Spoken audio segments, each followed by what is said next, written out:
nosaltres no farem veure que no hem estat governant durant no sé quants anys, hem format part del govern. Hi ha coses que s'han fet bé i hi ha coses que s'han de millorar. Però, tot i que hi ha coses que s'han fet bé i coses que cal millorar, el que no farem veure és que no hem format part del govern, nosaltres, Iniciativa. I el que sí que diem és que ens sembla al·lucinant. Ens sembla al·lucinant que estiguem discutint sobre si les eleccions són a l'octubre o al novembre, quan el que hauríem de parlar és com fem front a les polítiques de dretes liderades per en Zapatero i com fem front a la sentència del Constitucional.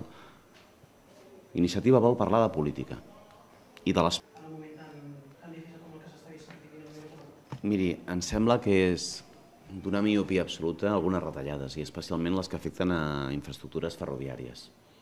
No pot ser que ens gastem els quartos en modernitzar un aeroport i que després no fem arribar el tren. Quan a Madrid, a l'aeroport de Barajas, se li està fent arribar no el tren de regionals i rodalies, que ja li arribarà, sinó l'AVE, a peu de pista. Jo crec que això demostra una gran, no només miopia, sinó manca de sensibilitat. Manca de sensibilitat cap a Catalunya i miopia envers el model de mobilitat i de sostenibilitat.